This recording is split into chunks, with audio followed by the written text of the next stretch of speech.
जय हिंद। आपका अपना चैनल शक्ति एजुकेशन पे बहुत बहुत स्वागत है।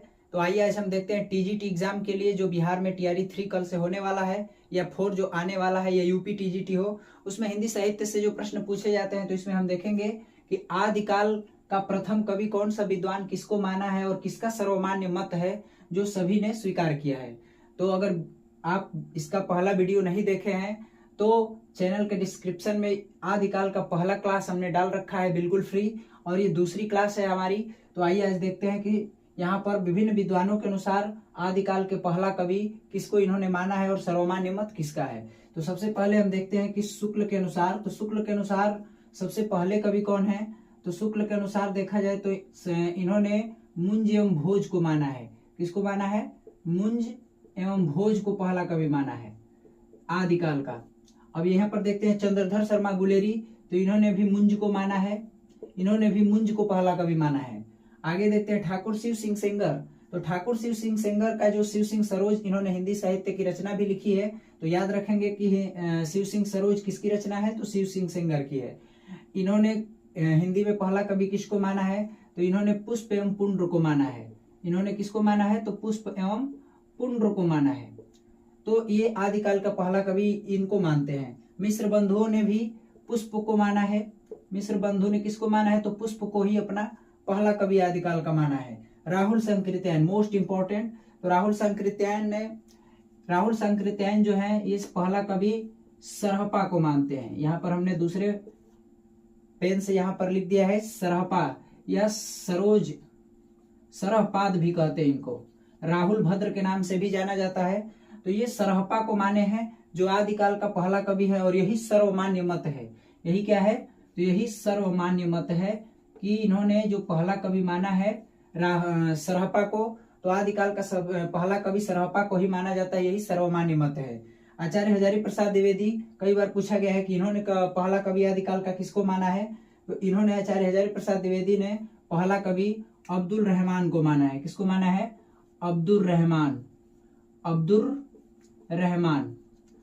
रहमान को इन्होंने अपना पहला कवि माना है। आगे देखते हैं कि और जो विद्वान हैं उन्होंने पहला कवि किसको माना है। तो इतना क्लियर हो गया, स्क्रीनशॉट ले लीजिए और आगे देखते हैं। यहाँ पर देखते हैं आगे डॉक्टर राम कुमार वर्मा, तो डॉक्टर राम कुमार वर्मा ने पहला कवि स्वयंभू को माना है। और यहाँ पर गणपति चंद्रगुप्त जो है, गणपति चंद्रगुप्त ने यहाँ पर पहला कवि शालिभद्र सूरी को माना है। शालिभद्र सूरी को इन्होंने अपना पहला कवि माना है, याद रखेंगे। बच्चन सिंह किसको माने हैं, तो बच्चन सिंह ने विद्यापति को माना है।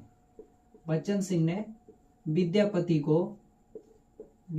को आदिकाल का पहला कवि माना है। तो ये कुछ विद्वानों का मानना है जो इन्होंने अपने मत से आदिकाल का पहला कवि माने हैं, जिसमें सर्वमान्य मत जो है राहुल संकृत्यायन का है, सरहपा जिसको पहला कवि मानते हैं, और यही सर्वमान्य मत है। तो आदिकाल का पहला कवि अगर क्वेश्चन में पूछा भी जाता है कि कौन थे, तो उसमें आप देखेंगे कि सरहपा ऑप्शन में कहाँ है। तो सरहपा जो होगा या सरहपाद, राहुल भद्र, कई नामों से जानते हैं उनको। तो आदिकाल। अब हम देखते हैं कि आदिकाल हिंदी की पहली रचना कौन सी है। बहुत बार एग्जाम में पूछा गया, VIMP करके इसको लिखिएगा। यहाँ पर ये आदिकाल की पहली रचना जो है कौन सी मानी जाती है। तो यहाँ पर आदिकाल की हिंदी की जो पहली रचना है श्रावकाचार को मानी जाती है। इसका जो सन है 933 ईस्वी, याद रखेंगे। तो श्रावकाचार्य हिंदी की पहली रचना जो आदिकाल हिंदी की पहली रचना है, और यहाँ पर श्रावकाचार 933 ईस्वी। और इसके लेखक कौन है, तो आचार्य देवसेन, जो राज साहित्य से संबंधित है। भाषा इसकी कैसी है, तो अपभ्रंश परिभाषित पुरानी हिंदी है। दोहा इसमें 250 है। काव्य रूप इसका जो है मुक्तक है। और इस श्रावकाचार में श्रावक व गृहस्थ धर्म का वर्णन किया गया है। तो बोर्ड एग्जाम में कई बार पूछा गया है कि टीजीटी एग्जाम हो तो उसमें पूछा जाता है कि आदिकाल हिंदी का जो पहला रचना है वो कौन सा है। तो आदिकाल हिंदी की पहली रचना कौन सी हो जाएगी, तो श्रावकाचार, याद रखेंगे, 933 ईस्वी, और लेखक इसके आचार्य देवसेन। तो आई होप आपको क्लियर हो गया होगा। इसमें हमने बताया कि आदिकाल हिंदी में जो विद्वान है वो आदिकाल का प्रथम कवि किसको माना है, सबका अपना मत था। और उसमें सर्वमान्य मत किसका है, तो राहुल भद्र, जो सरहपा या राहुल भद्र के नाम से जाने जाते हैं, सरहपा, कौन माना है उनको, तो राहुल संकृत्यायन ने माना है। अब यहाँ पर आप देख सकते हैं आदिकाल हिंदी की पहली रचना तो ये हो गई। और क्लास पहला जो हमारा है, जो वीडियो के डिस्क्रिप्शन में हमने लिंक दिया है, तो उसमें जा करके आप पहला क्लास आदिकाल का देख सकते हैं। ये क्लास दूसरा है और इसके आगे भी ऐसे ही क्लास आती रहेंगी और आप हिंदी का टीजीटी का बेझिझक फ्री में बिल्कुल इस चैनल पर आप तैयारी कर सकते हैं, बिल्कुल डीपली। और जहां से क्वेश्चन पूछा जाता है बिल्कुल वही यहाँ पर हम बताते हैं।